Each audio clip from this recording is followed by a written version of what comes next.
Un couple, amoureux depuis 3 ans, s'offre un week-end de rêve à bord de son bateau. Mais, dans la nuit, l'escapade romantique vire à la tragédie. C'était suspect et ça n'avait aucun sens. Pour avoir cet argent, il n'y avait qu'une solution. Je n'ai jamais rencontré quelqu'un d'aussi insensible et dur. La dernière chose dont elle se rappelle, c'est d'être allongée par terre, nue. On n'avait pas de corps, ni d'armes, ni de scène de crime.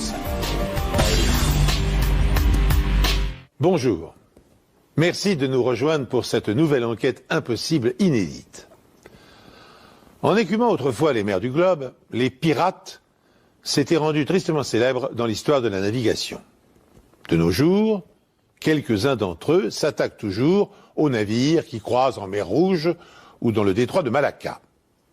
Mais qu'en est-il lorsqu'une femme prétend que son bateau a été attaqué dans la baie de Brisbane? Les policiers australiens seraient en droit de penser qu'elle plaisante, s'ils ne l'avaient pas retrouvée à garde et terrorisée sur le pont.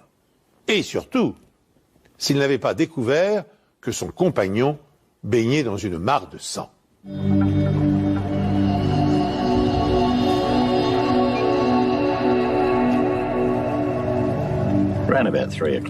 À environ 3 heures du matin, les secours ont reçu un appel pour une urgence médicale sur un bateau, quelque part dans la baie. Il faisait très sombre. À l'aide de projecteurs, on cherchait le bateau qui était censé être en détresse.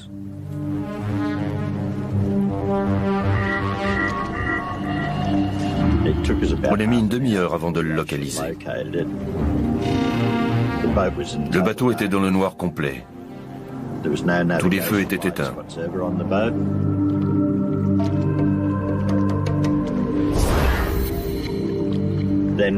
Puis on a vu une femme debout à l'arrière du bateau. Bonjour, est-ce que tout va bien? Le skipper l'a interpellée et lui a demandé s'il y avait une urgence médicale à bord. Elle a répondu oui.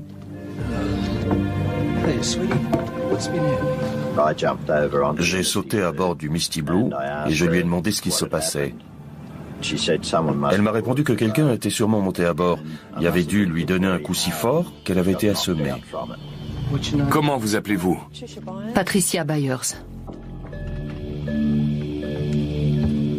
Quand je suis descendu dans la cabine, j'ai vu un homme étendu sur la banquette de droite. Il y avait beaucoup de sang. Il était conscient et je lui ai demandé ce qu'il s'était passé. Il m'a répondu que quelqu'un était monté à bord, qu'il avait entendu sa femme l'appeler, qu'il avait sursauté et que c'est à ce moment-là qu'il avait dû se cogner la tête.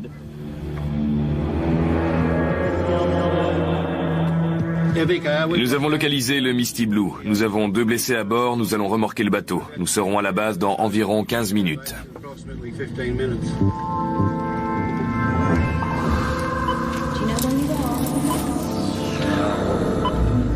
L'homme et sa compagne sont immédiatement transportés à l'hôpital. La police est déjà sur place. Quand on est arrivé, on a vu John Asquith et Patricia Byers. L'équipe médicale s'occupait de la blessure de John à la tête. Ils semblaient très fatigués mais restaient relativement calmes face à nous. Ils ne comprenaient pas ce qui venait de leur arriver. Pendant que John recevait les soins nécessaires, on a essayé d'établir ce qui s'était passé au cours de cette soirée. Patricia a déclaré qu'il se promenait dans la baie de Morenton l'après-midi, quand le bateau était tombé en panne à cause d'un problème de filtre à gasoil.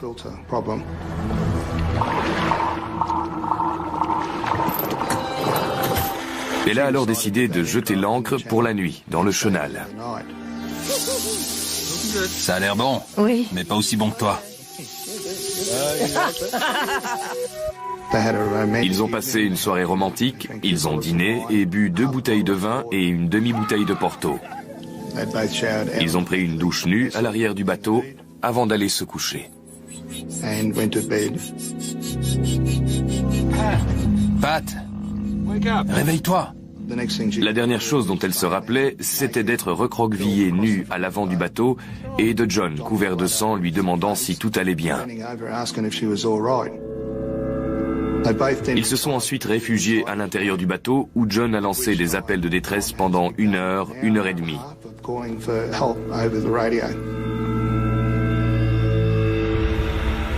Mais il s'avère que la blessure de John n'est pas une simple bosse. Le médecin m'a dit que John avait été blessé par balle.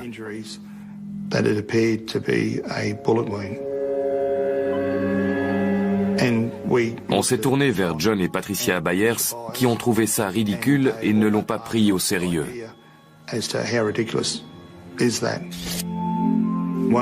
Quand on se prend une balle, on le sait. Les policiers se trouvent confrontés à un scénario extravagant. Un couple s'accorde une soirée amoureuse à bord de son bateau. Au milieu de la nuit, la femme reprend conscience après avoir été assommée. Elle est nue, désorientée, et son compagnon blessé à la tête et couvert de sang. Les radiographies révèlent que des fragments de métal se sont logés profondément dans le crâne de John Asquith. Qui est l'auteur de l'agression et quel est son mobile, puisque rien n'a été volé à bord? On s'est rendu à l'hôpital pour interroger John et Patricia sur ce qui s'était passé. Mais Patricia était introuvable. Elle n'était pas à l'hôpital. Il était alors crucial pour nous de la retrouver.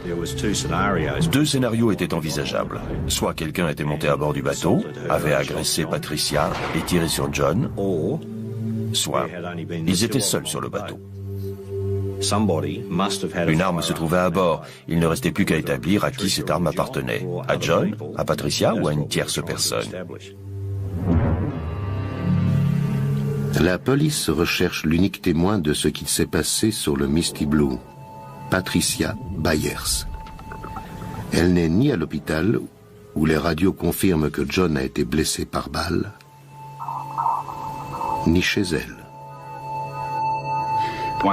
On s'est rendu chez elle, mais il n'y avait personne.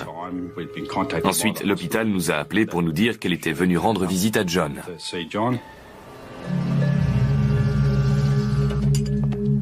On a interrogé Patricia sur les événements et elle nous a dit que des pirates étaient montés à bord et avaient attaqué John.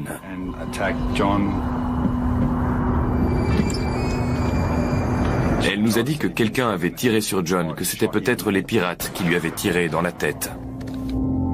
Pourtant, Patricia n'a fait aucune allusion à cela lors de son premier interrogatoire. Oublier un tel détail n'a rien d'insignifiant. On lui a demandé s'il y avait une arme à bord. Elle nous a répondu non. Puis on lui a demandé s'il avait une arme. Et elle nous a répondu qu'elle en avait 2 à son domicile et 1 à son travail. Je lui ai demandé si elle voulait bien nous accompagner à son domicile pour récupérer les armes. Elle a coopéré et nous a montré où se trouvait la carabine à air comprimé. Puis elle nous a donné la carabine 22 long rifle qui était équipée d'un viseur. Elle était très coopérative et ne semblait pas du tout inquiète de nous voir prendre ses armes. Quand elle allait pêcher, elle avait l'habitude de tirer sur les requins. Elle tirait aussi sur les chats qui venaient attaquer ses perroquets.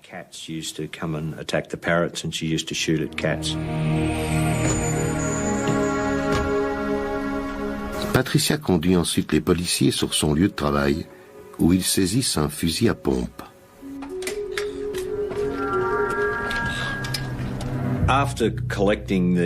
Après la saisie des armes, nous avons demandé à Patricia si elle voulait bien nous suivre au commissariat pour se soumettre à une audition filmée. Elle acceptait de répondre à nos questions, mais hors caméra. On lui a également demandé si elle était prête à se soumettre à un test qui permettrait de déceler la présence éventuelle de traces de poudre sur ses mains. Elle n'était pas obligée de le faire, rien ne l'y forçait. Mais elle n'a pas voulu s'y prêter. Elle nous a dit qu'elle voulait retourner voir John à l'hôpital et on l'y a conduite. Entre-temps, le Misty Blue est devenu une scène de crime. On est entré dans la cabine du bateau. C'était sur la gauche, c'est-à-dire côté port, que John gisait. On a remarqué qu'entre les couchettes, il y avait du sang séché partout sur le sol. Il y avait des éclaboussures de sang sur la droite, c'est-à-dire à tribord et aussi sur l'oreiller. Après avoir examiné le sang séché, on a découvert de petits fragments de métal correspondant à des éclats de balles. On en a également retrouvé dans la cloison et on les a prélevés pour les analyser. L'analyse révèle que les fragments de balles retrouvés sur le bateau et dans le crâne de John ont un revêtement doré. Ce qui recouvre les fragments indique que les balles ont vraisemblablement été tirées avec un 22 long rifle. Cette arme a été retrouvée par les inspecteurs et amenée dans nos services pour une analyse plus poussée. Mais dans cette affaire, les morceaux de projectiles étaient tellement endommagés qu'on ne pouvait pas les utiliser pour identifier l'arme du crime. La carabine à lunettes télescopiques de Patricia ne peut donc être ni incriminée, ni écartée. Et à ce stade de l'enquête, son histoire de pirate non plus. Je n'ai jamais entendu parler de pirate à Morenton Bay. Son histoire était plausible, mais il fallait qu'on le prouve. Rien ne manquait à bord. Les radios, le matériel de pêche, le barbecue, le portefeuille de John, tout était là. Rien n'avait été volé. Et quand on parle de pirate, on pense vol, donc la seule explication possible, c'est que John se soit tiré dessus. Même si c'est fortement improbable, vu que l'orifice d'entrée de la balle est situé sur le dessus de son crâne. C'est physiquement impossible qu'une personne se tire une balle dans la tête avec une carabine.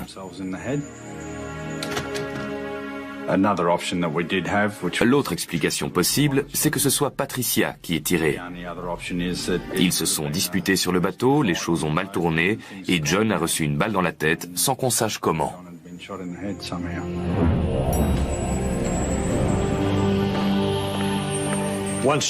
Dès que l'état de John nous l'a permis, on est allé l'interroger à l'hôpital. On a décidé de montrer les armes à John pour s'assurer que c'était bien celles qui se trouvaient à leur domicile. Il a identifié le fusil à pompe et nous a dit que c'était celui de leur magasin.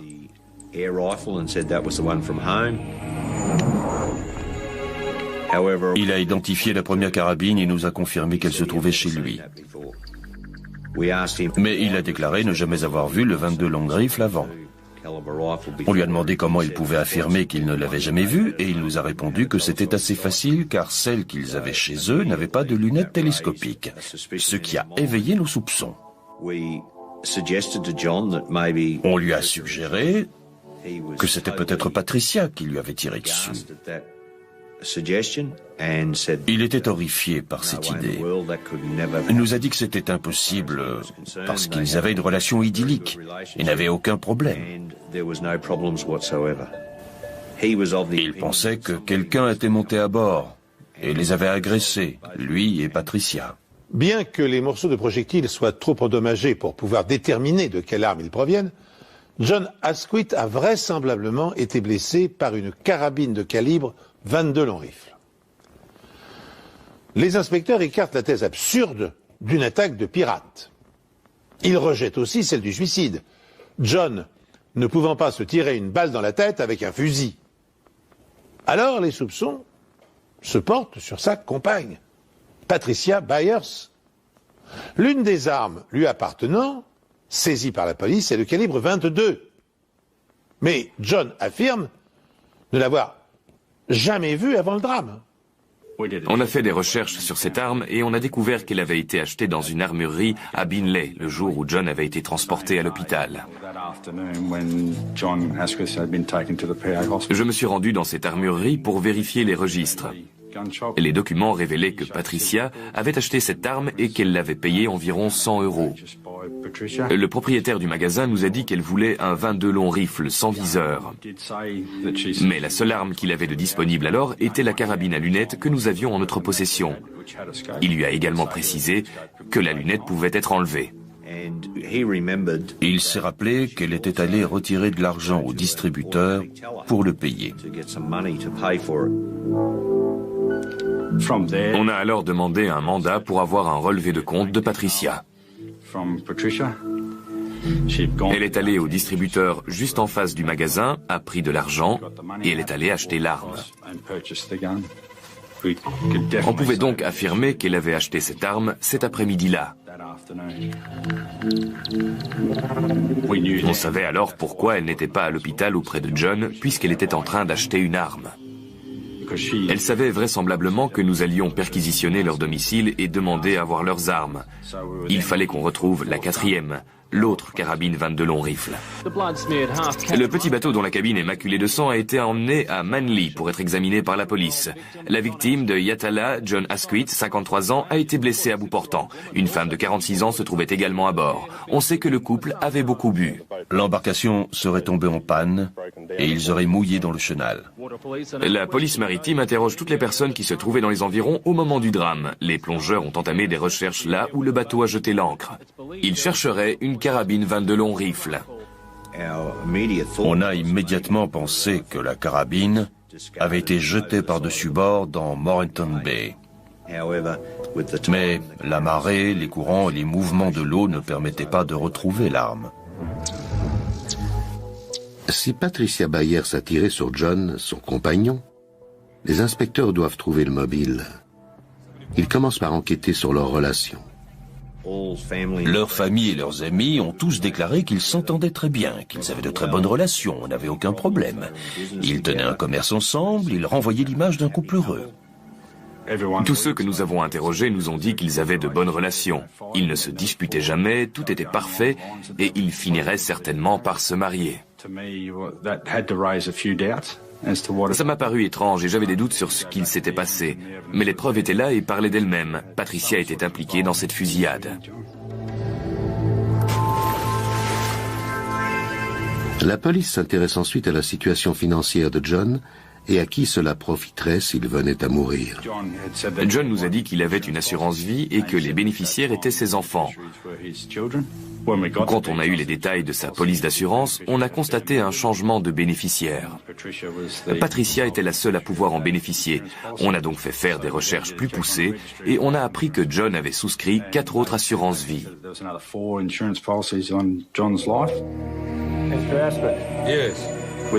On a ensuite montré à John tous ces documents. Ces deux-là, il nous a dit qu'aucun des documents n'était signé de sa main. Aucun. On lui a demandé s'il savait qui aurait pu faire ça, mais il nous a répondu non. On lui a alors demandé si Patricia aurait pu le faire, ce à quoi il nous a répondu que c'était impensable, qu'elle ne pourrait jamais faire une chose pareille. Le montant des 5 polices d'assurance s'élevait à 175 000 € et l'unique bénéficiaire était Patricia Byers. Au fur et à mesure que les éléments du puzzle se mettent en place, la culpabilité de Patricia Byers s'impose aux yeux des enquêteurs. Car si John avait succombé à sa blessure, elle se serait approprié les primes des 5 assurances vie soi-disant souscrites en sa faveur par son compagnon. Pour le prouver et pouvoir accuser Patricia de tentative de meurtre, les policiers confient à un graphologue les documents afin qu'il détermine qui les a falsifiés. Dans la plupart des cas de contrefaçon de signature, la personne essaie de reproduire ce qu'on appelle la représentation picturale de la signature originale. Quand on compare la signature de John Asquith à celles qui sont mises en cause, on remarque que la personne a essayé d'en reproduire les boucles et les spirales. Mais elle n'a pas fait suffisamment attention aux éléments qui rendent la signature de John Asquith unique, c'est-à-dire la fluidité, la vitesse d'écriture, la formation complexe des lettres et la pression du stylo exercée sur le papier. Dans cette affaire, toutes les signatures imitées ne parviennent pas à reproduire ces caractéristiques. Ce n'est pas John qui a signé ces documents et les signatures contrefaites sont l'œuvre d'une seule personne.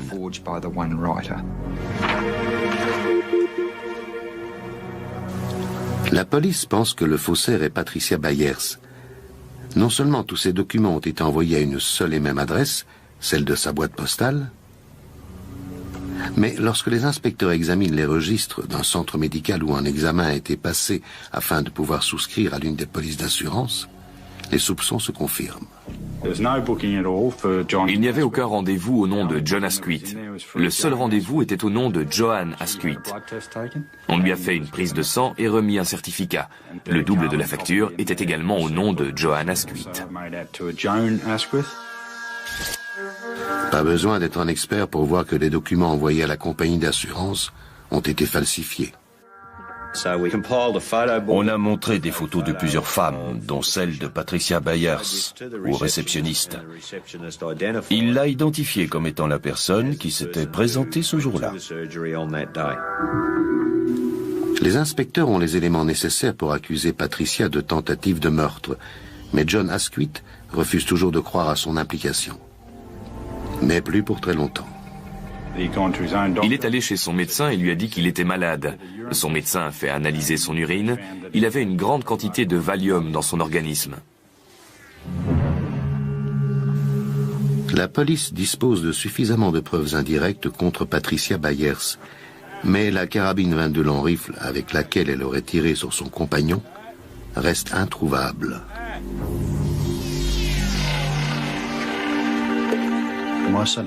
Mon fils Ashley était en train de pêcher quand il a aperçu la crosse ou le canon d'un fusil. On ne trouve pas ce genre de choses tous les jours au bord de la rivière.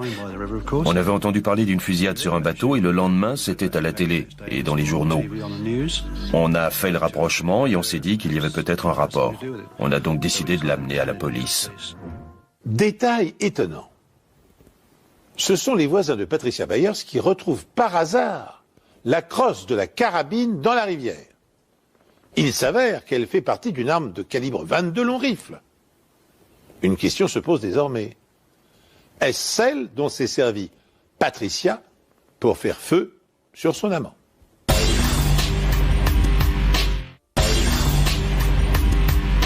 Détail étonnant. Ce sont les voisins de Patricia Byers qui retrouvent par hasard la crosse de la carabine dans la rivière. Il s'avère qu'elle fait partie d'une arme de calibre 22 long rifle. Une question se pose désormais. Est-ce celle dont s'est servie Patricia pour faire feu sur son amant? Je me suis dit que si on avait trouvé la crosse de la carabine à cet endroit, c'est qu'il était probable qu'elle l'avait scié en deux et qu'elle ait jeté l'autre morceau avec. Donc, qu'on le retrouverait forcément. J'ai donc demandé l'aide des plongeurs de la police pour retrouver le canon de la carabine, mais je n'étais pas très optimiste.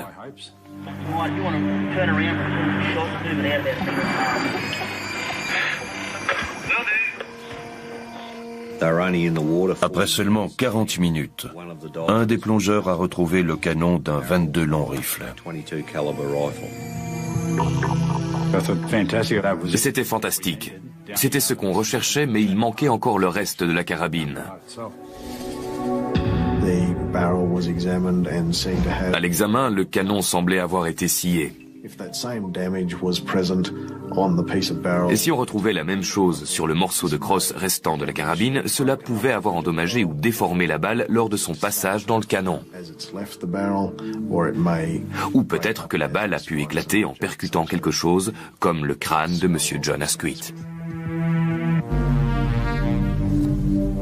Je suis convaincu que s'il est encore en vie, c'est parce que la balle a éclaté avant de toucher son crâne. Il faut être réaliste. Si elle avait scié la carabine avec une scie à métaux et fait une entaille bien nette, je ne pense pas que John serait encore parmi nous aujourd'hui. Je me suis dit qu'elle avait scié la carabine chez elle. J'ai donc demandé un mandat de perquisition. Quand on est arrivé sur les lieux, il y avait un grand établi, avec un étau. Les lieux étaient propres, mais sous l'étau, il y avait comme des copeaux de bois.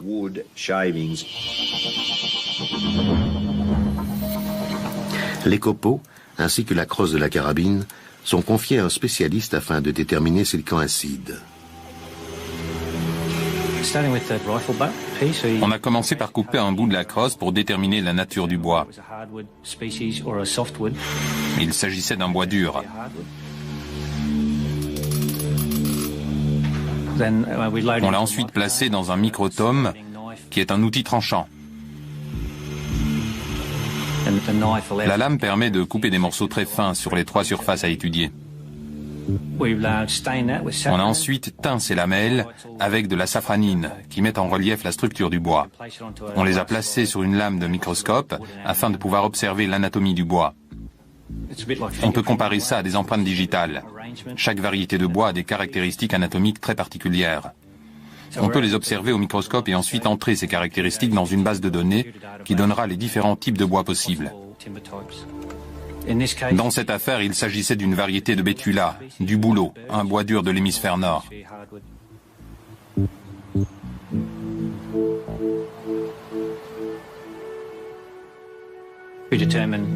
Nous avons conclu que les copeaux de bois étaient du bouleau, c'est-à-dire le même bois que la crosse de la carabine. Je pense qu'elle a scié la carabine chez elle à Yatala et qu'elle l'a emmenée sur le bateau. Elle avait prévu de faire une balade en mer ce week-end-là. Tout devait se passer ce week-end.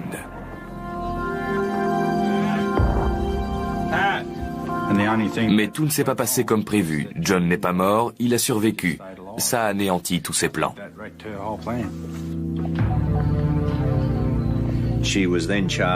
Elle a donc été accusée de tentative de meurtre, de coups et blessures avec intention de donner la mort, et de faux et usage de faux. Malgré les preuves qu'on lui présente, John Asquith ne peut se résoudre à croire que la femme qu'il aime a tenté de l'assassiner. Mais 2 mois après l'arrestation et la libération, sous caution, de Patricia qui attend son procès, John change d'avis.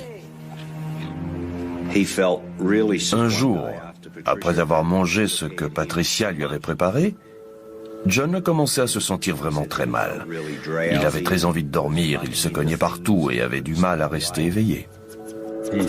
Il est allé chez son médecin et lui a dit qu'il était malade. Son médecin a fait analyser son urine. Il y avait une grande quantité de Valium dans son organisme. Il nous a déclaré ne pas suivre de traitement et n'avoir pris aucun médicament depuis sa sortie de l'hôpital. Ça ne pouvait être qu'elle. Elle avait mis quelque chose dans sa nourriture.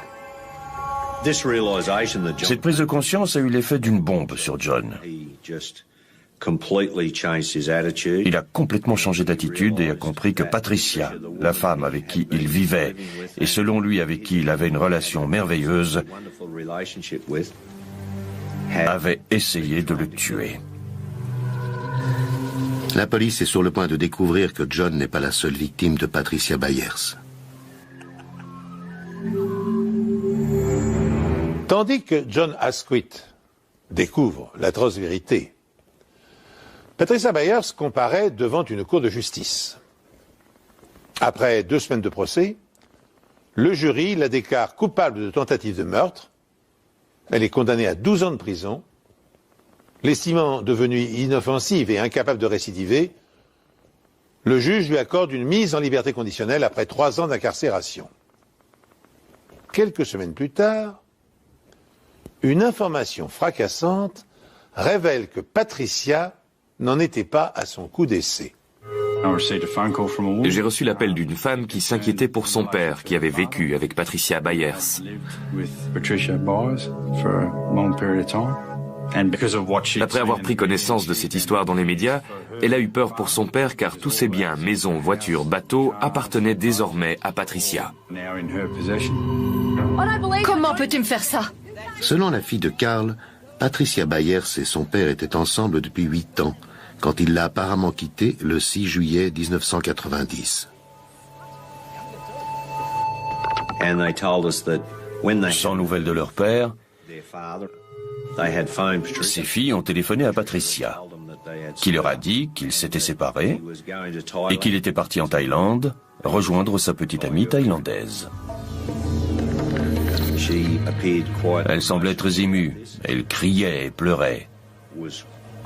Elle avait l'air très contrariée par cette séparation.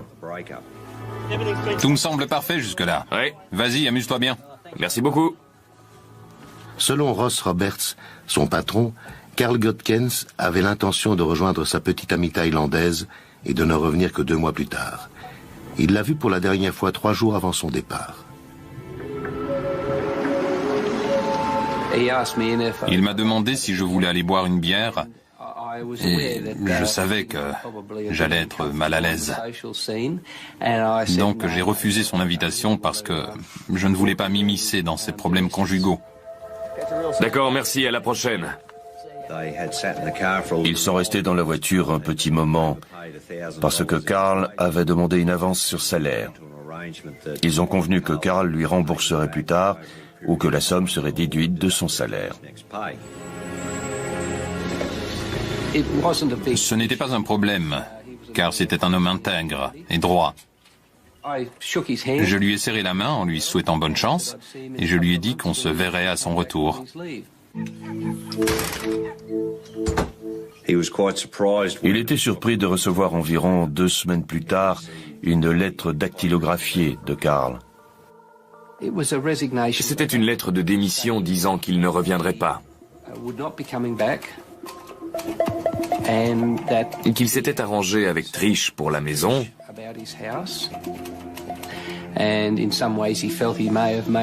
Qu'il pensait peut-être avoir fait une erreur, mais que Trish ne resterait pas longtemps seule parce que c'était une belle femme. Comme dans sa lettre de démission, Carl Godkens n'a pas fait allusion à la somme qu'il lui doit, Ross Roberts lui adresse un courrier de relance. 3 mois plus tard, alors que Patricia s'est installée dans la maison de son ex-amant, Roberts reçoit un chèque le remboursant intégralement. À ce moment-là, je me suis dit que tout avait été remboursé. Carl avait pris sa décision, on lui a renvoyé toutes ses affaires et l'affaire était close. Pour retrouver M. Godkens, il fallait qu'on sache s'il était bien parti le jour prévu en Thaïlande. Mais il n'avait pas pris l'avion ce jour-là. J'ai contacté la compagnie aérienne qui m'a dit qu'une femme prétendant être Madame Godkens avait annulé la réservation. Elle avait annulé la réservation et avait demandé à être remboursée. Toutes nos tentatives pour le retrouver restaient vaines. La seule chose qui permet de dire que Carl est vivant et en Australie sont les mouvements sur son compte bancaire. Notamment l'achat d'une voiture 4 mois après sa disparition. S'il avait signé ce reçu, ça voulait dire qu'il était toujours en Australie et qu'il avait encore des contacts avec Patricia. Ou bien que quelqu'un avait accès à sa carte bancaire et avait imité sa signature sur la facture de la voiture. J'ai donc envoyé la lettre de démission ainsi que du courrier professionnel écrit par Carl à des experts. Les experts ont conclu que la signature et la lettre n'étaient pas de Carl Godkens.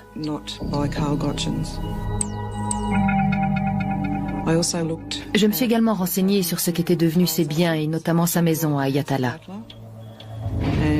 J'ai découvert que la maison avait été mise au nom de Patricia 3 semaines après la disparition de Carl. Sur le document de transfert de propriété, la signature de Carl Godkens et de son témoin sont des imitations. La seule signature authentique était celle de Patricia Byers. Le reçu de sa carte bancaire est également une contrefaçon.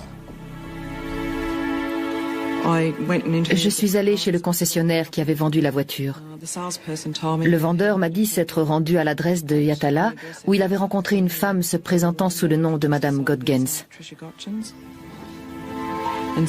et qui avait signé le reçu devant lui au nom de C.T. Godgens. D'un point de vue juridique, c'était une preuve irréfutable. On allait pouvoir utiliser la signature imitée par Patricia Byers sur le reçu comme point de référence et la comparer aux signatures des autres documents. On est arrivé à la conclusion que le faussaire qui avait signé ce papier était l'auteur des autres fausses signatures. La police dispose de preuves indirectes, mais elle n'a retrouvé ni corps, ni scène de crime, ni armes. Et leur principal suspect doit sortir de prison dans moins de 18 mois. Dissimulant sa véritable personnalité sous des apparences très agréables, Patricia Byers est une veuve noire d'une redoutable cruauté.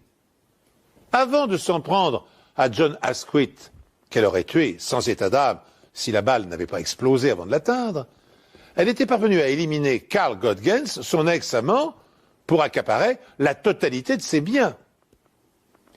Bien que les policiers n'aient pas trouvé son corps ni l'arme du crime, le procureur est convaincu de sa culpabilité. D'autant que de nouvelles preuves matérielles viennent bientôt alourdir son dossier. Des mois auparavant, elle s'était discrètement procuré une copie de son testament. La signature figurant sur le Second Testament est contrefaite. Elle savait qu'elle allait devoir partager la maison, les biens avec les enfants. Elle n'allait pas tout avoir. Elle savait également que Carl avait une liaison avec une Thaïlandaise et qu'il allait la quitter. Elle était consciente qu'elle allait perdre la maison et se retrouver sans rien. Le soir où Carl a franchi cette porte, il a disparu pour toujours.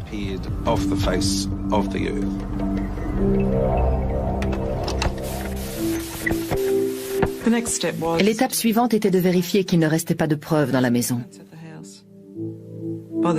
Au moment où on a perquisitionné les lieux, Carl avait disparu depuis 6 ans. J'ai trouvé un agenda datant de 1990. À la page du 6 juillet, il y avait cette note. Carl est parti, je l'ai déposé en ville. Le jour même, un nouveau lit est livré. Et l'histoire du lit me paraissait bizarre. Patricia avait expliqué à John que Carl avait pris son lit quand il l'a quitté. C'était suspect. S'il partait pour Bangkok, il n'allait pas prendre son lit avec lui. Et s'il allait à Darwin pour ensuite partir en Asie, ça n'avait aucun sens. On m'a demandé de me concentrer sur la chambre principale et de rechercher des traces de sang. On a retrouvé une série de gouttelettes sur l'un des murs. Il y avait 21 gouttelettes mesurant environ 1 mm. On a fait un test sur ces gouttelettes pour déterminer si c'était du sang et le résultat a été positif.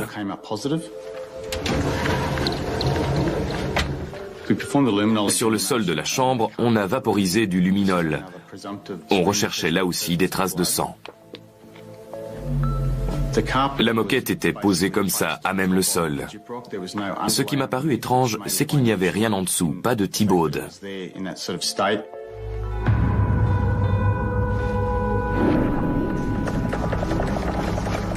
On a obtenu un résultat positif sur toute la surface traitée, c'est-à-dire le parquet sous la moquette. Quand on a rallumé la lumière, on s'est rendu compte qu'il y avait des taches sombres aux endroits où il y avait eu une réaction chimique, c'est-à-dire où le sol était devenu fluorescent dans le noir. Un profil ADN est créé à partir des taches de sang retrouvées dans la chambre de Carl Godgens.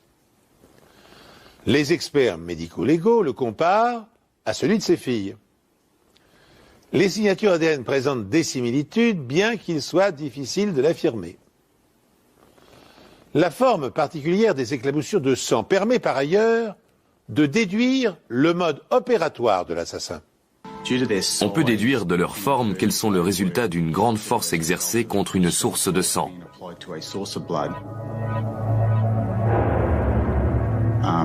Quelque chose tel qu'un traumatisme provenant d'un objet contondant, ou encore d'un coup de feu. Les blessures par balle provoquent ce qu'on appelle des projections de sang à grande vitesse.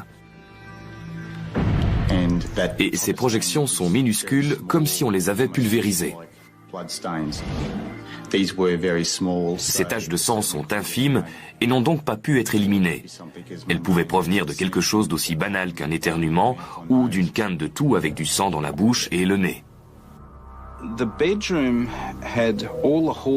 C'est probablement dans cette chambre, présentant toutes les caractéristiques d'une scène de crime, que Carl Godgens a été assassiné. On ne pouvait pas l'affirmer, mais ça en avait tout l'air. Les choses auraient été beaucoup plus faciles si on avait retrouvé son corps. Comment s'est-elle débarrassée du corps? À mon avis, il y avait au moins deux possibilités. Soit elle l'a enterré près de l'endroit où elle l'a tué, c'est-à-dire dans le jardin, soit elle a transporté son corps sur le bateau et l'a jeté à la mer.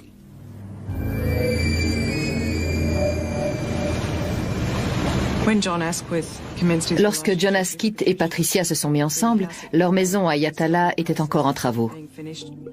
Je l'ai donc interrogé pour savoir à quel moment des travaux avaient été faits pour identifier l'endroit où un corps aurait pu être dissimulé au moment de la disparition de Carl.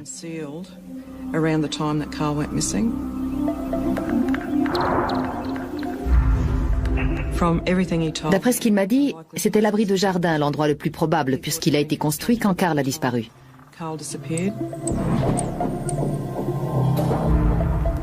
On l'a démonté et on a creusé en dessous. J'espérais trouver les restes du corps de Carl, mais on n'a rien trouvé. On n'avait pas de corps, ni armes, ni scène de crime. Mais on disposait de preuves indirectes contre Patricia Byers. Elle s'était donné beaucoup de mal pour échafauder un plan et faire disparaître Carl Godgens. Toutes les preuves prises séparément ne suffisaient pas à prouver sa culpabilité. Mais dans une affaire de meurtre, l'ensemble de ces preuves serait très convaincant devant un jury.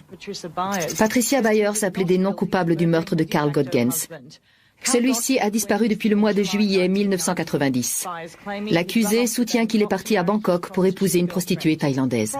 Le procureur Paul Rutledge affirme que tous les biens matériels de Carl Godgens, s'élevant à des centaines de milliers de dollars, ont été dilapidés à la suite de fraudes directement imputables à Patricia Byers. Le mobile de Byers, c'était l'argent. Elle savait que, pour obtenir cet argent, ces biens, il n'y avait qu'une solution, la falsification de documents. Mais pour que ça fonctionne, il fallait que Carl meure. Après un mois d'audience, le jury la déclare coupable. Le verdict a été un soulagement pour John Asquith, qui a été la proie de la veuve noire en 1993. Je suis très content que justice ait été rendue. Jusqu'à présent, le jury ne savait pas que Patricia Byers purgeait déjà une peine de 12 ans de prison pour avoir tenté de le tuer. En conséquence de ce nouveau verdict, Patricia Byers passera le restant de ses jours en prison. Pourtant condamnée à la prison à vie pour le meurtre présumé de Carl Godgens et à 12 ans pour la tentative d'homicide sur John Asquith, Patricia Byers pourra demander sa mise en liberté conditionnelle en 2012. Ella et Carla Godgens, les filles de la première victime, ont revendiqué la restitution des biens dont elles avaient été spoliées, notamment la maison appartenant à leur père. Dans l'attente d'une décision de justice, la location de la propriété est gérée par une agence immobilière. Mais en fouillant le passé de la veuve noire, les policiers australiens découvrent également que la mort de son premier mari, avec lequel elle avait eu 2 garçons, est suspecte. Le malheureux ayant disparu en mer sans explication et son corps n'ayant jamais été retrouvé. C'est sur le portrait édifiant de cette femme sans scrupules que s'achève cette émission. Merci de l'avoir suivi en ma compagnie. Je vous donne rendez-vous prochainement sur cette antenne pour une nouvelle enquête impossible.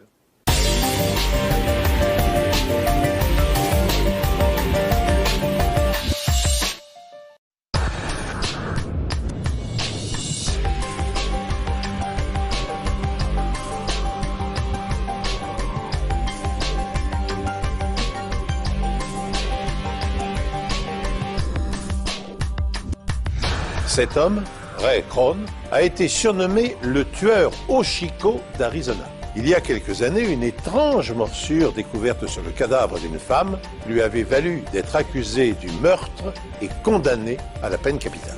Un expert en médecine légale était parvenu à convaincre les membres d'un grand jury de sa culpabilité. Il était conscient de commettre une erreur, mais c'était trop tard. En l'espace de 4 ans, cet homme a subi la perte successive de ses 2 épouses et la faillite de son entreprise. Était-il l'homme le plus malchanceux au monde?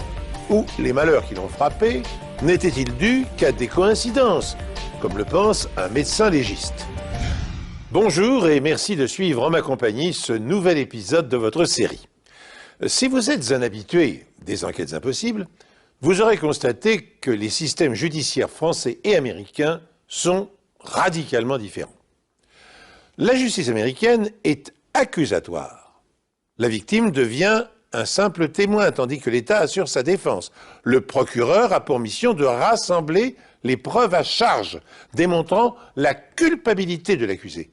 Ce dernier s'emploie lui-même à construire sa défense en cherchant des preuves à décharge. En France, au contraire, le système est inquisitoire. C'est l'enquête qui est au centre de la procédure et non l'accusation. Le juge d'instruction, après avoir mis en examen le prévenu, use des moyens dont il dispose pour mener une enquête à charge et à décharge avant d'en tirer les conclusions et de renvoyer ou non le suspect devant un tribunal. Alors lequel de ces 2 systèmes garantit la meilleure équité pour le prévenu et la victime? La question fait toujours débat. Il y a quelques années, un ténor du barreau parisien avait estimé que la justice était une immense hypothèse. L'affaire que je vous invite à suivre maintenant pourrait parfaitement illustrer cet aphorisme.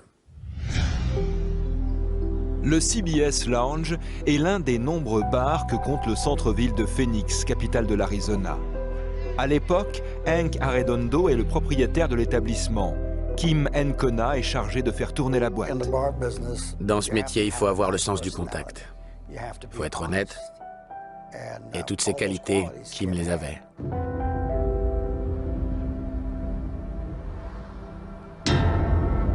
Le 29 décembre 1991, Kim ferme le bar à l'heure habituelle, soit peu après 1 h du matin.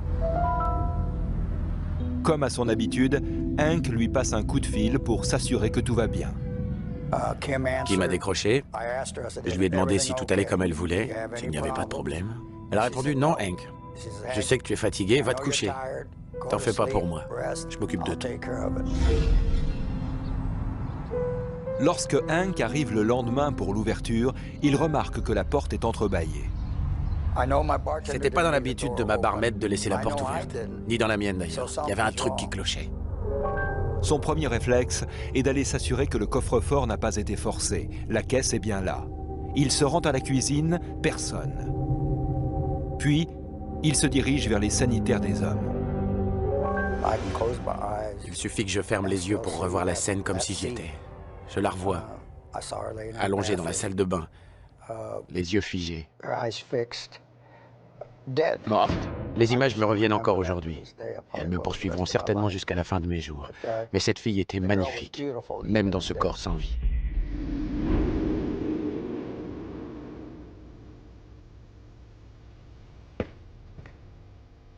Des éléments de preuve permettent de reconstituer le déroulement des faits.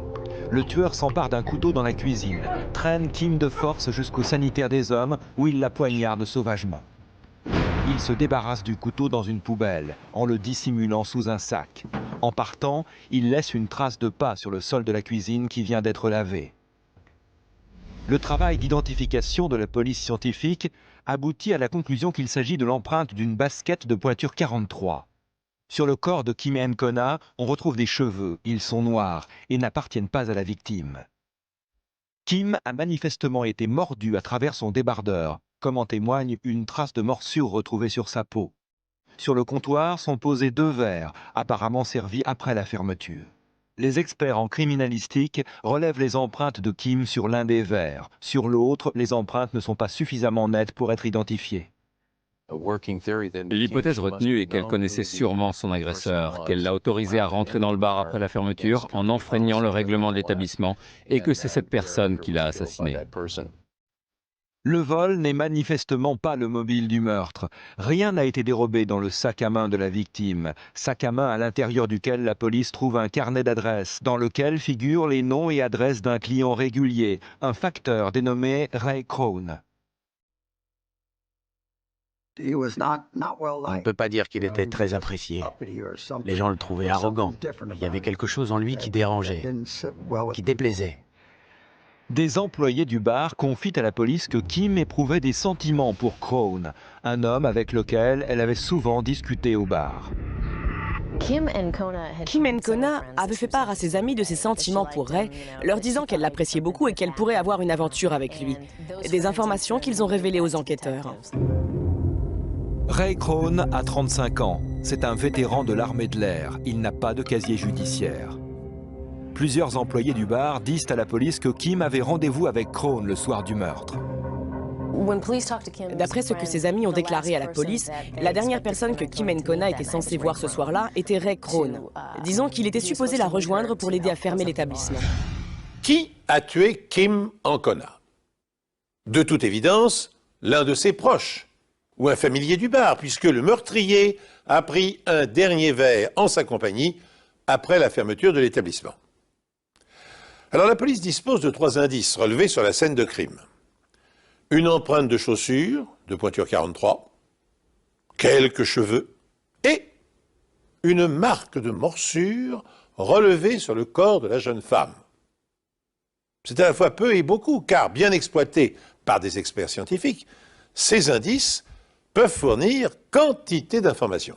Mais n'oublions pas que l'assassinat a eu lieu en 1991 et que durant ces 20 dernières années, les technologies criminalistiques ont progressé à pas de géant. Pour l'heure, les soupçons se portent sur Ray Krohn. Bien que connaissant la victime, ce dernier se défend d'avoir été son amant. C'était quelqu'un d'adorable, une chic fille, gentille, ouverte, sociable. J'aimais beaucoup sa personnalité. J'adorais sa joie de vivre, son enthousiasme, tout ça. Mais il ne s'est jamais rien passé entre nous. Krohn nie avoir eu rendez-vous avec Kim au bar ce soir-là, comme le prétendent ses amis. D'ailleurs, il a un alibi. Il vit en colocation avec un collègue de travail qui affirme que Krohn était chez lui le soir du meurtre. Mais au cours de l'interrogatoire, la police s'aperçoit que Krohn a l'incisive supérieure gauche légèrement décalée, un peu comme sur la morsure retrouvée sur la poitrine de Kim. Après un examen succinct des traces de morsures relevées sur le corps de Kim Encona, les inspecteurs ont très vite fait le rapprochement entre ces marques et la dentition de Krohn.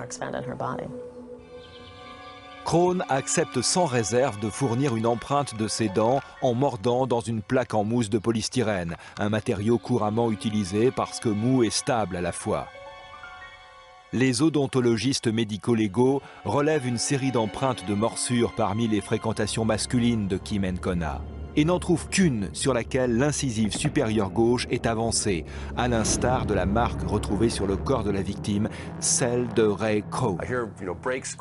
J'entends des crissements de pneus, des claquements de portières, et là je vois des flics, tous armés, les revolvers pointés sur moi qui me disent « pas un geste !» Ils m'ont plaqué par terre, menotté, ils m'ont embarqué et j'ai été inculpé de meurtre, d'enlèvement et d'agression sexuelle. Voilà comment j'ai été arrêté sur là. Krohn ne cesse de clamer son innocence, mais il est incapable d'expliquer pourquoi ces empreintes dentaires coïncident avec les marques retrouvées sur le corps de la victime. C'était extrêmement frustrant, minant et humiliant comme situation.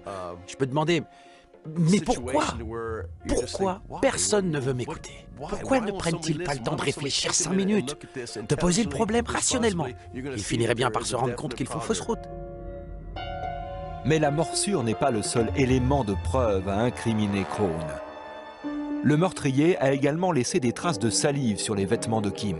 Et si les analyses ADN ne donnent aucun résultat concluant, elles révèlent toutefois que l'auteur des faits est du groupe sanguin O, le même que celui de Ray Crone. Il est arrêté et accusé du meurtre. Lors de son procès, les procureurs croient tenir en cette empreinte dentaire la preuve la plus accablante de sa culpabilité. Ils ont engagé un expert en identification dentaire de Las Vegas, de réputation nationale, pour attester que la correspondance était incontestable. Cet expert, c'est le docteur Raymond Rawson, odontologiste médico-légal, également sénateur du Nevada.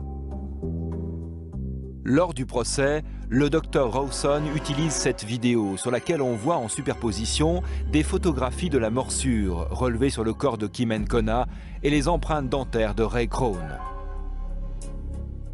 Sur la base de ces éléments de preuve, Ray Crone est reconnu coupable de meurtre au premier degré et condamné à la peine capitale. L'odontologie médico-légale consiste à comparer les empreintes dentaires recueillies par moulage sur le suspect aux photographies des traces de morsure relevées, elles, sur le corps de la victime. Alors avant de se prononcer sur la culpabilité d'un suspect et afin d'éviter les risques d'erreur, les experts doivent obtenir au moins 13 points de concordance. Une variable consiste à mesurer la distance qui sépare les canines. 4 variables portent sur la largeur des incisives et 8 autres sur leur angle de rotation.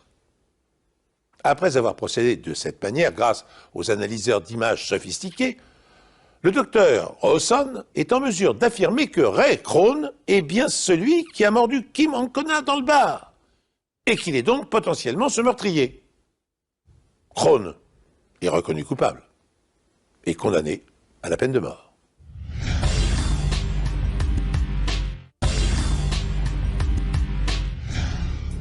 Je m'en fichais. Quitte à croupir en prison pour un crime que je n'avais pas commis, autant mourir. Qu'allait devenir ma vie? De toute façon, tout ce que j'avais construit pendant 35 ans, tout ça s'écroulait. La presse surnomme Crone le tueur au chicot. Le juge a assimilé les marques de morsure à une forme de torture. Et pour ça, l'a condamné à la peine capitale. Cela fait déjà 3 ans que Ray Crone séjourne dans le couloir de la mort pour le meurtre de Kim Nkona, ex-barmaid de 35 ans. Autant d'années qui lui ont donné le temps de se forger sa propre opinion sur les preuves qui ont servi à le confondre. En fait, quelqu'un aurait tout aussi bien pu prendre un objet tranchant, l'enfoncer dans la peau à 2-3 endroits différents et faire croire qu'il s'agissait d'une morsure. Après, il suffisait de convaincre à cette personne pour qu'un autre se mette à dire « Effectivement, les dents, la morsure, ça colle parfaitement. » C'est n'importe quoi. En Arizona, tous les cas de peine de mort font automatiquement l'objet d'un appel auprès de la Cour suprême de l'État. Et par chance pour Crone, cette bande vidéo réalisée par le ministère public lui fournit un motif d'appel. Le tribunal décrète que la défense ne s'est pas vue accorder suffisamment de temps pour étudier la vidéo avant le procès. Pour son nouveau procès, la famille de Crone demande à Chris Plourde de le représenter. Plourde est un spécialiste des affaires médico-légales complexes. J'ai entendu parler de ce Ray Crone qui croupissait dans le quartier des condamnés à mort à cause d'une morsure. J'ignorais si sa condamnation avait été étayée par d'autres preuves. J'étais plutôt sceptique au départ. Les experts médico-légaux engagés par Plourde mettent en évidence que les cheveux retrouvés sur le corps de Kim appartiennent à un individu de type mongoloïde, c'est-à-dire d'origine asiatique ou amérindienne. Ils découvrent également que Ray Crone chose du 44,5. Or, l'empreinte de chaussures retrouvée sur le sol de la cuisine du bar correspond à du 43.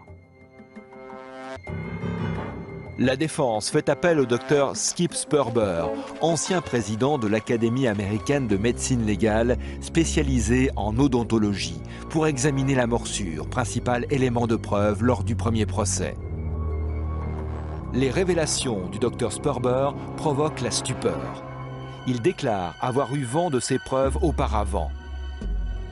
On les lui aurait envoyées avant même le procès.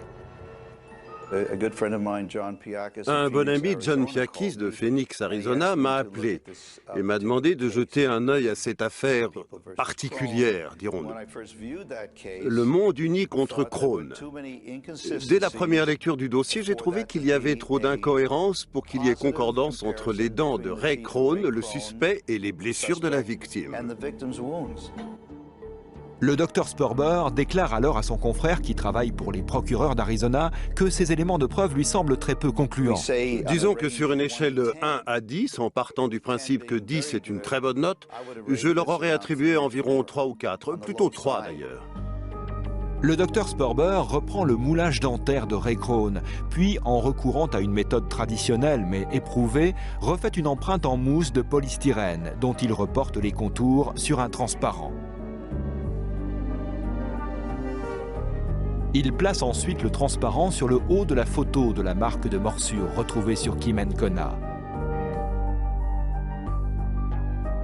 Dans les deux cas, l'incisive supérieure gauche est décalée, mais Ray Crone n'a pas les dents de devant écartées.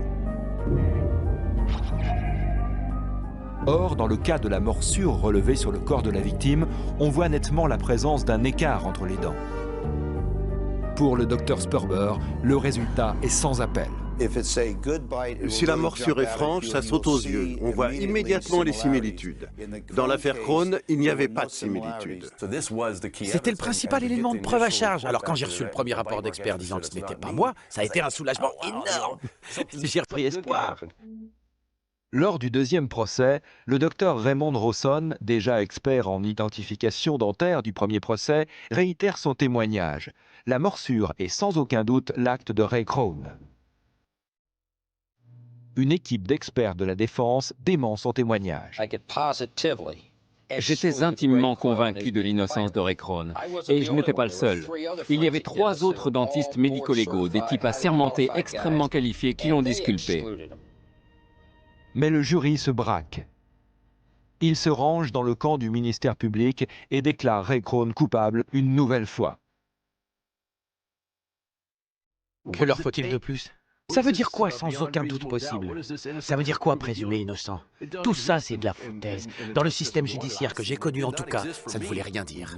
Nous savions qu'une autre personne était dans la salle de bain au moment du décès. Des empreintes digitales n'avaient pas été identifiées et il y avait une trace de chaussure différente de celle de l'accusé. Idem pour les cheveux. Le FBI et des experts médico-légaux avaient attesté que ces cheveux n'appartenaient ni à Crone ni à la victime. La logique suffisait à en déduire que M. Crone n'était pas l'auteur du crime. Mais le jury est parvenu à une conclusion opposée.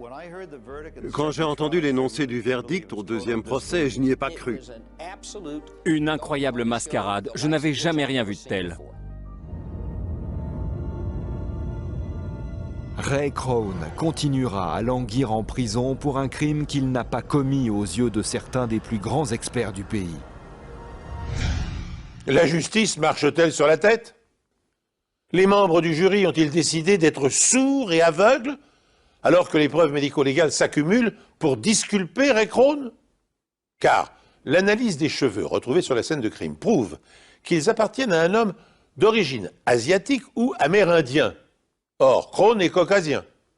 L'empreinte de chaussure est de pointure 44,5 alors que Crone chausse du 43. Enfin, 4 dentistes experts en odontologie médico-légale affirment, preuve à l'appui, que la morsure ne peut pas lui être attribuée. Pour autant, et alors que l'erreur judiciaire semble flagrante, le jury s'arc-boute sur sa décision et prolonge la détention d'un innocent dans le couloir de la mort.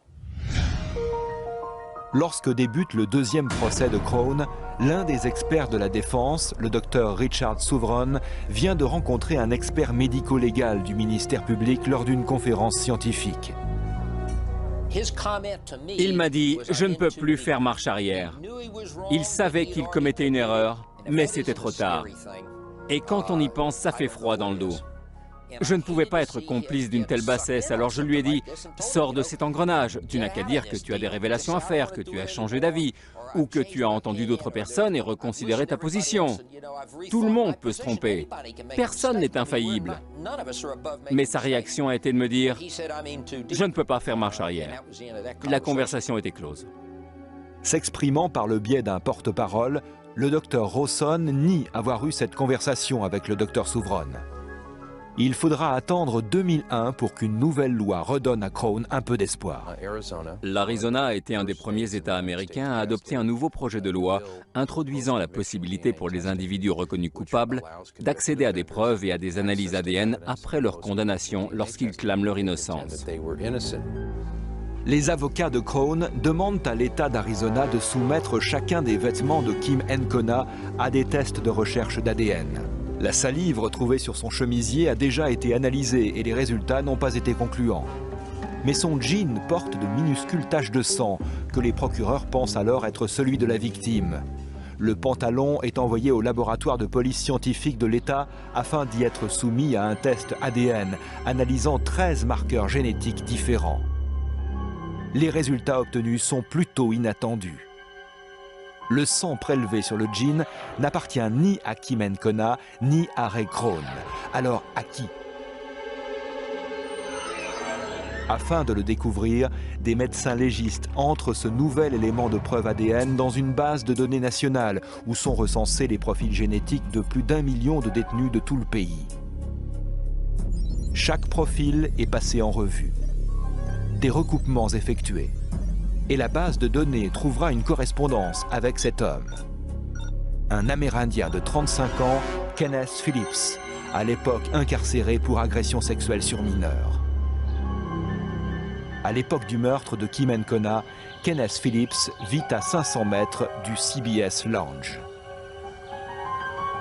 Il habitait juste derrière le bar et il était de nationalité amérindienne, ce qui correspondait bien à certains résultats ADN dont on disposait, et avec les cheveux retrouvés sur les lieux du crime. Lorsque la police l'interroge, Phillips fait des aveux surprenants. Il explique qu'au lendemain du crime, il s'est réveillé d'un coma éthylique, les mains ensanglantées. Et qu'il a appris la nouvelle à la télévision.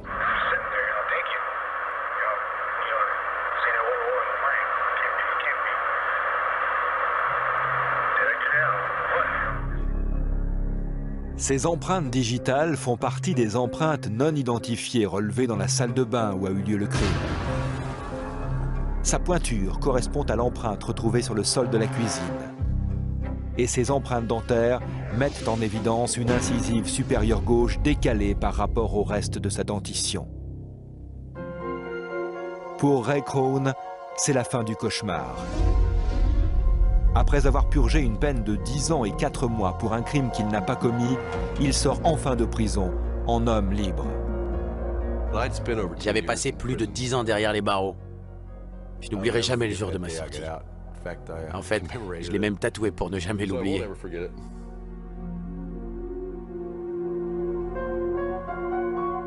Les odontologistes médico-légaux déplorent que lors du procès de Crone, le docteur Rawson ait affirmé aux jurés que la morsure constituait une preuve aussi infaillible que les empreintes digitales, alors que les correspondances parfaites sont rarissimes dans ce domaine. Au mieux, un dentiste médico-légal peut se prononcer avec une certitude raisonnable, ce qui signifie qu'il ne peut pas aller au-delà. Il doit toujours envisager la possibilité qu'un autre individu présentant une dentition similaire ait laissé les mêmes traces caractéristiques. Aujourd'hui, Ray Crone tente de reconstruire sa vie. D'après plusieurs experts, la leçon à tirer de cette affaire, c'est que les marques de morsure sont rarement des preuves irrévocables et devraient uniquement servir à innocenter et non à accuser un suspect. Et surtout, l'analyse de ces marques est plus subjective que mathématique. Et ça, les jurés devraient toujours en être informés. Dans l'affaire de M. Crone, on a ouvert la porte à une science approximative. On a écouté des soi-disant experts nous fournir des explications scientifiques de charlatans. J'ai été condamné sur l'interprétation d'une trace de morsure. Rien de scientifique. On ne s'est pas fié aux empreintes digitales qui ne m'appartenaient pas, ni aux empreintes de pas qui ne correspondaient pas à ma pointure, ni aux cheveux, ni à l'ADN, ni à rien de tout ça. On m'a condamné sur la base de l'interprétation d'une morsure. Ce type de pratique devrait être condamné, au même titre qu'un faux témoignage. Nous ne devons tolérer aucun témoignage mensonger, qu'il s'agisse ou non d'un témoignage scientifique. Et dans cette affaire, il est évident que les experts ont présenté des données déformées qui ont nui à la légitimité scientifique de leurs assertions. Bien qu'innocent, Ray Crone a passé 10 ans et 4 mois en prison, dont 7 ans dans le couloir de la mort. Sa vie a été brisée et les souffrances qu'il a endurées sont incommensurables. Imaginons maintenant que la loi votée en l'an 2000 en Arizona et qui permet de réaliser des analyses ADN sur des éléments de preuve après la condamnation d'un prévenu n'ait pas été promulguée, et bien que se serait-il passé? Ray Crone aurait-il été condamné à mort par injection létale? Ou, dans le meilleur des cas, si on peut s'exprimer ainsi, aurait-il purgé une peine de prison à vie? Cette perspective glace le sang. Et la remarque du grand avocat parisien que j'évoquais en début d'émission nous revient en mémoire. La justice est une immense hypothèse. En avril 2005, Crone a perçu de la ville de Phoenix la somme de 3 millions de dollars à titre de dommages et intérêts. Mais l'expert qui s'était trompé et qui avait refusé de reconnaître son erreur n'a lui subi aucune sanction. Sachez encore, pour finir, qu'aux États-Unis, les erreurs judiciaires sont hélas monnaie courante. L'Université de Columbia a publié un rapport selon lequel 7 condamnations à mort sur 10 prononcées entre 1973 et 1995 ont été révisées par les juges à la suite de manquements graves à la loi. Cela concerne donc 68% des condamnations. Ce chiffre donne le vertige. Nous le savons tous, le malheur peut frapper aveuglément chacun d'entre nous à chaque instant, sans qu'aucun signe précurseur ne puisse nous mettre en garde. Une maladie, un accident, un acte de violence perpétré à notre encontre et notre vie bascule. Mais lorsque le destin s'acharne, lorsque les événements similaires se répètent à l'identique à quelques années d'intervalle, peut-on encore parler de coïncidence? En 1994, Tim Boskowski, 36 ans, et ses 3 enfants s'installent à Pittsburgh, en Pennsylvanie, pour démarrer une nouvelle vie. Quelques mois auparavant, en Caroline du Nord, Tim a perdu à la fois son entreprise et sa femme, Hélène, décédée accidentellement. Dans la vie, il y a des choses que seule une mère peut vous apprendre. Et moi, je n'aurai jamais cette chance. Les souvenirs ne s'effaceront jamais. Mais il faut faire avec et aller de l'avant. Tim a créé une petite entreprise qui fabrique des couronnes et des bridges pour les dentistes locaux. Tout juste 7 mois après la mort de sa femme, il rencontre Marianne Fullerton, 32 ans. Elle l'a rencontrée à une soirée dansante. Elle est revenue toute contente, disant qu'elle venait de rencontrer le plus charmant des hommes au club catholique pour célibataires. Ses amis ne l'avaient pas vue aussi excitée depuis longtemps, et ils se sont dit que c'était peut-être le bon. Très vite, Marianne tombe amoureuse de Tim et apprécie beaucoup ses enfants, Randy, Sandy et Todd. Lors du mariage, elle les fait même participer à la cérémonie.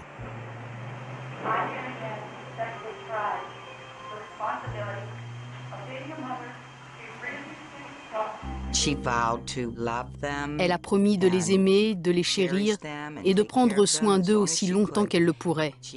Elle a serré Randy dans ses bras. Elle a embrassé Sandy, puis Todd. Elle était très émue quand elle a dit cette prière à l'église. Quelqu'un d'extérieur n'aurait pas pu deviner qu'elle n'était pas notre véritable mère.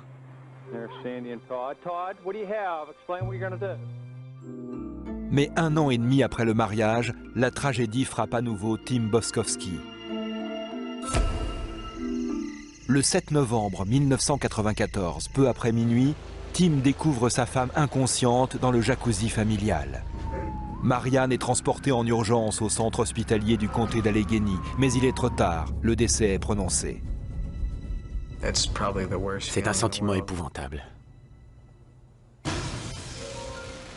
Tim raconte à la police que Marianne et lui sont entrés dans le jacuzzi vers 23 h. Ils ont ignoré, délibérément ou non, les consignes de sécurité, selon lesquelles il ne faut pas rester plus de 15 minutes dans l'eau. Les médecins recommandent également de ne pas boire d'alcool dans un jacuzzi. Tim et Marianne y sont restés plus d'1 heure et Tim reconnaît que tous deux ont bu. Il a insisté sur le fait qu'elle buvait énormément, une quinzaine de bières, ce qui est beaucoup. Ensuite, Tim est parti prendre une douche et Marianne est restée dans le jacuzzi. Tim est revenu 20 minutes plus tard et il l'a retrouvée inerte dans l'eau. Elle était immergée dans un bain à remous dont la température était d'environ 40 degrés. La température de l'air, début novembre, était autour de 0. Elle a dû essayer de sortir du jacuzzi et avoir la tête qui tourne quand son sang a afflué pour réchauffer les extrémités de son corps. Elle s'est évanouie, elle est tombée dans l'eau et elle s'est noyée. Le taux d'alcoolémie de Marianne est de 2 fois la limite autorisée dans l'État de Pennsylvanie. Il n'est jamais amusant ni facile d'attaquer les morts. Ils ne sont plus là pour se défendre. Mais la vérité, c'est que Marianne Boskowski était alcoolique. Elle avait été arrêtée 2 fois pour conduite en état d'ivresse. Nous avions également des témoins à la chorale de l'église qui étaient inquiets parce qu'elle buvait. Le destin s'acharne sur Tim Boskowski. Après avoir refait sa vie avec une femme qui avait rapidement pris toute sa place dans sa famille, il se retrouve veuf une seconde fois. Oh certes, Marianne rencontrait des problèmes d'alcool et un accident n'est pas à exclure. Pour autant, s'agit-il bien d'un accident ?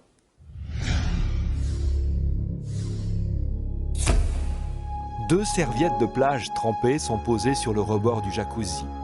Au fond de celui-ci se trouve le thermomètre qui s'est détaché, ainsi qu'une paire de lunettes de femme.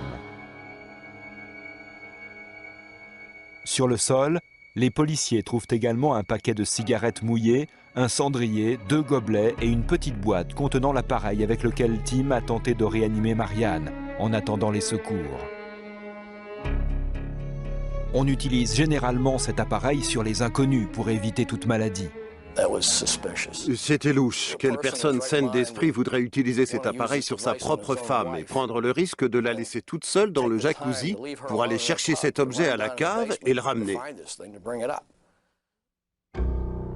La police est intriguée par un autre élément. Une égratignure sur le cou de Tim Boskowski. Les inspecteurs lui demandent de retirer sa chemise. Il a de nombreuses égratignures de chaque côté de la taille, sur l'épaule et le pouce gauche, ainsi que des bleus au tibia gauche. Les égratignures sur son dos étaient superficielles et ne saignaient pas. Il n'y avait pas de bleu autour, ni d'hématome, ni de contusion sur son corps. C'était de simples égratignures. Pas besoin d'être un policier confirmé pour s'apercevoir qu'il y avait quelque chose de louche là-dedans. La famille de Marianne a des soupçons. Ils ont appris que la première femme de Tim était morte dans des circonstances similaires. J'ai dit à Marianne, il paraît qu'elle s'est noyée dans la baignoire. Et elle m'a dit, mais non, elle s'est étouffée avec quelque chose. J'ai dit, qu'est-ce qu'elle pouvait bien manger dans la baignoire? Et elle m'a dit, je ne sais pas. Tim n'aime pas en parler. Ça le fait trop souffrir. La police de Greensboro, en Caroline du Nord, confirme que la première femme de Tim, Hélène, est bien morte accidentellement dans sa baignoire. 4 ans plus tôt, Tim a raconté qu'Hélène était rentrée ivre d'une réunion amicale à l'église. Hélène est allée prendre un bain et Tim est parti se coucher. À cette époque, la fille du couple, Sandy, avait 6 ans. Son père et elle disent avoir entendu un grand bruit dans la salle de bain. Je me souviens d'avoir entendu un bruit sourd et de m'être levée pour aller réveiller mon père. Tim dit que la porte de la salle de bain était fermée à clé et qu'il l'a ouverte avec un tournevis. Il a trouvé sa femme allongée sur le dos dans la baignoire, inconsciente sous l'eau. Il l'a sortie de la baignoire et l'a placée sur le rail de la porte coulissante de la douche pour essayer de la réanimer. Il l'a penchée au-dessus du rebord de la baignoire pour essayer de lui faire recracher l'eau. Il croyait qu'elle en avait avalé et que ça l'empêchait de respirer. L'ambulance transporte Hélène à l'hôpital de Wesley Long où son décès est prononcé. J'admirais beaucoup Hélène. J'admirais sa force, j'admirais sa capacité à rire. Elle avait tellement de qualités. Sur les lieux, la police trouve au fond de la baignoire du vomi à cause des tentatives de réanimation de Tim, mais aucune trace d'eau ni dans la baignoire ni autour. Comment a-t-il pu la sortir sans se mouiller et sans mettre de l'eau partout? Où est passée l'eau? Cette idée n'a pas cessé de me hanter. Même le rail de la porte de la douche est sec. En 1990, Brenda Vance est une jeune recrue de la police. Elle fait la même taille que la première femme de Tim, Hélène. Intriguée par l'absence d'eau dans la salle de bain des Boskowski, Brenda tente une expérience dans sa propre baignoire. Elle veut savoir quelle quantité d'eau est nécessaire pour avoir la tête submergée. On a commencé à remplir la baignoire. Quand le niveau de l'eau a été assez élevé pour atteindre ma tête, celle-ci s'est mise à flotter. Une personne inconsciente aurait donc flotté tout simplement. Tout ça n'avait donc aucun sens. De plus, l'eau s'écoulait par le trou du trop-plein et m'empêchait de remplir davantage la baignoire. Je n'ai donc pas pu m'immerger complètement. Nous avons prouvé que cette histoire ne tenait pas la route. Ça ne s'est pas passé comme il l'a dit. En termes médico-légaux, la noyade se définit par une asphyxie mécanique résultant d'une pénétration de liquide provenant du nez et de la bouche, inondant l'arbre respiratoire et provoquant la mort par défaut d'oxygénation des poumons et du sang. En dehors de ce diagnostic déterminant, d'autres signes peuvent simplement témoigner d'un séjour en milieu aquatique, la mort précédant la noyade. Mais qu'en est-il dans le cas d'Hélène Boskowski, décédée, je le rappelle, 4 ans plus tôt?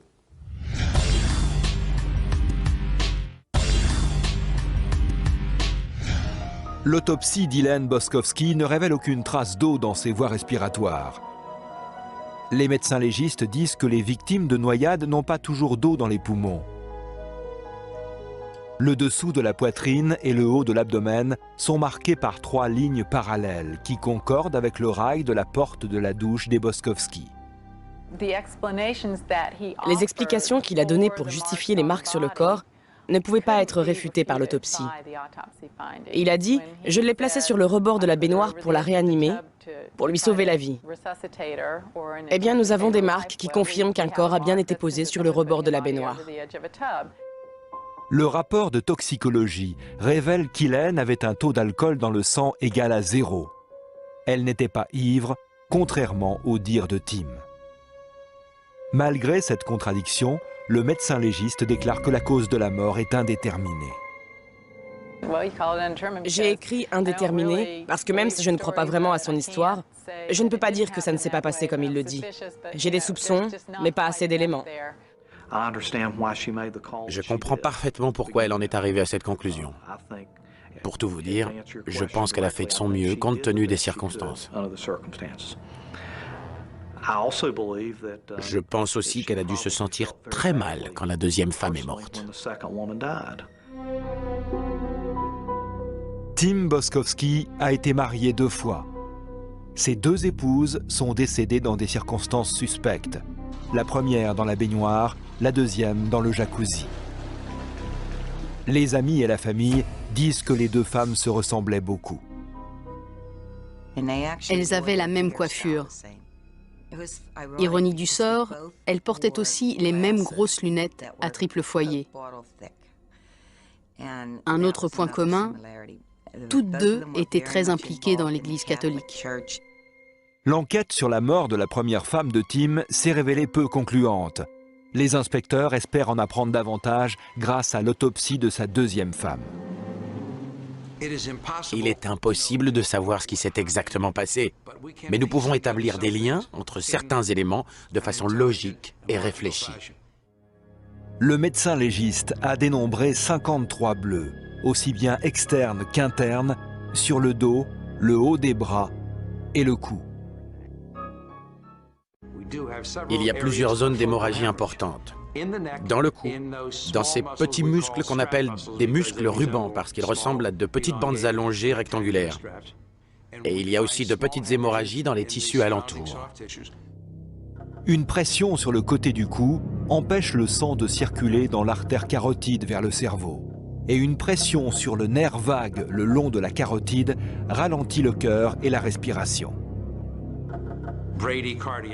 Ce ralentissement du cœur, que nous appelons bradycardie, peut mener de façon incontrôlable et totalement imprévisible à une arythmie, c'est-à-dire un trouble du rythme cardiaque. En d'autres termes, le cœur cesse de battre, les poumons cessent de fonctionner, et en l'espace de 4 à 6 minutes, vous êtes mort. Le docteur Wecht affirme que Marianne Boskowski ne s'est pas noyée. Je pense que M. Boskowski l'a étranglée. Je pense qu'il a exercé une pression sur son cou et qu'il lui a maintenu les bras. Il l'a peut-être même maintenue sous l'eau, bien que nous n'ayons pas de preuves permettant d'affirmer qu'il y ait eu une immersion prolongée. Je pense que la noyade a été mise en scène et que la mort est due à une strangulation. Le taux d'alcoolémie de Marianne prouve qu'elle était ivre. Le docteur Wecht dit que, de ce fait, il lui a été difficile de se défendre contre son agresseur. Le verdict officiel, asphyxie due à une pression sur le cou. Comme l'indiquent les preuves médico-légales, de façon indiscutable, il l'a tout simplement étranglée. On ne s'en sort pas aussi facilement quand on récidive pour la 2e ou la 3e fois. Enquêteurs et médecins légistes en arrivent à la conclusion que Tim Boskowski a probablement tué ses 2 épouses dans des conditions presque analogues et à 4 ans d'intervalle. Mais quel serait son mobile? Pour en savoir davantage sur les relations qu'entretenait réellement le couple, la police interroge la famille et les amis de Marianne. Elle découvre qu'il venait de s'offrir une croisière et qu'en dépit des apparences, l'harmonie conjugale était loin d'être parfaite. Marianne a dit « Si les choses ne vont pas mieux à notre retour, je pourrai toujours partir et prendre les enfants avec moi. » Il existe des preuves qu'Hélène, la première femme de Tim, voulait aussi divorcer. En tant que femme trentenaire et en tant que mère, elle découvrait les acquis des années 60 et 70. Elle cherchait vraiment à se réaliser en tant qu'individu. Je ne crois pas qu'il ait tué la femme qu'il a épousée. Je crois qu'il a tué la femme dont il avait peur. Sa première femme n'avait pas d'assurance vie, mais Tim a souscrit une police d'un montant de 75 000 € pour sa seconde femme. Quand le moment de la tuer arriverait, il le ferait. Et cette fois, il en obtiendrait bien plus d'argent que la première fois. Tim Boskowski est arrêté et inculpé du meurtre au 1er degré de sa première femme, Hélène, et de sa seconde femme, Marianne. Il affirme être innocent. Ces inculpations ne sont pas fondées. Les procureurs de Greensboro pensent que Tom a suivi Hélène dans la salle de bain cette fameuse nuit de 1990. Plus tard, l'interrogatoire d'un des enfants va révéler qu'ils se sont disputés. Avant qu'Hélène n'entre dans la douche, Tim la place de force sur le rebord de la baignoire et la maintient ainsi pendant 4 ou 5 minutes, l'empêchant de respirer. En se débattant, Hélène vomit. Peu de temps après, elle meurt. L'absence d'eau dans et autour de la baignoire et les bleus sur le corps d'Hélène démontrent qu'il y a eu violence. Le second mariage avec Marianne n'a pas non plus été sans problème. Il a tué la première, alors pourquoi pas la seconde? Il s'en est tiré la première fois, il croyait s'en sortir cette fois encore. Les procureurs de Pittsburgh pensent que Tim et Marianne se sont disputés dans le jacuzzi, peut-être à propos de son penchant pour l'alcool ou de son envie d'avoir des enfants à elle. Les preuves laissent penser que Tim a vite pris le dessus sur elle et qu'il a dû lui couvrir la tête avec les serviettes de plage pour étouffer ses cris. Marianne a tenté de se défendre, éclaboussant le sol et griffant le dos de Tim. Tim savait depuis son premier meurtre que les victimes de strangulation vomissent parfois. C'est peut-être pour se protéger qu'il a utilisé un appareil pour lui faire du bouche à bouche en attendant les secours. Ce n'était qu'une mascarade, une comédie. Et il était très bon acteur. L'avocat de Tim affirme que son client n'avait aucune raison de tuer sa femme. Son entreprise marchait bien. Ils avaient une nouvelle maison. Tout allait bien pour eux. Les seules disputes qu'ils avaient à l'époque concernaient leurs enfants. Si c'est là une raison suffisante pour accuser un homme de meurtre, alors nous risquons tous la même inculpation. Dans les affaires de Greensboro et de Pittsburgh, la défense soutient que chacune des deux épouses avait des problèmes cardiaques sous-jacents qui ont causé leur mort accidentelle. Si vous croyez au conte de fées, ou si vous pensez que des choses qui n'ont qu'une chance sur 1 million d'arrivées peuvent se produire, alors oui, c'est un bon argument. À Greensboro, en Caroline du Nord, le jury reconnaît Tim Boskovski coupable du meurtre au premier degré d'Elaine, sa première femme. Il est condamné à la prison à vie. Dans le procès pour le meurtre de Marianne, sa seconde femme, le verdict est identique, coupable. Mais cette fois, le jury condamne Boskovski à la peine de mort. Je pense qu'on devrait le condamner à être enchaîné à des briques et à être jeté dans la rivière Allegheny pour qu'il voit ce que ça fait de se noyer. Mais on ne peut pas faire ça. J'ai toujours été contre la peine de mort. Mais depuis cette histoire, j'ai changé d'avis. Tim Boskovski continue de clamer son innocence. Ses enfants affirment que leur père n'a pas eu de procès équitable parce que les jurés des deux affaires étaient au courant des deux meurtres. Sans les légistes, il est certain qu'on serait passé à côté de cette affaire. Si ce genre d'affaire se produit dans une juridiction où il n'y a pas de médecin légiste compétent, on passera à côté. Les marques sur le cou étaient vraiment subtiles et vraiment minimes. Elle nous a laissé à tous un message grâce aux marques prouvant qu'il ne s'agissait pas d'une noyade accidentelle. En fait, il a raconté la même histoire 2 fois pour ces 2 femmes. Et en fin de compte, l'eau n'était responsable dans aucune des 2 affaires. Il n'a simplement pas réussi à noyer le poisson. Tim Boskovski a assassiné ses 2 épouses parce qu'elles menaçaient de divorcer, de partir avec les enfants. Constatant dans le premier cas qu'il était parvenu à maquiller son homicide en accident, Boskovski a récidivé 4 ans plus tard. Une fois de trop. La proximité et la similitude des décès ont attiré sur lui la suspicion de la police et les experts se sont mis au travail. Les crimes conjugaux sont un fléau. Ils représentent par exemple 20% des homicides au Canada. Et en France, une étude menée par la délégation aux victimes du ministère de l'Intérieur, rendue publique en 2008, dénombre que 192 homicides ont été commis au sein du couple, dont 86% des victimes étaient des femmes.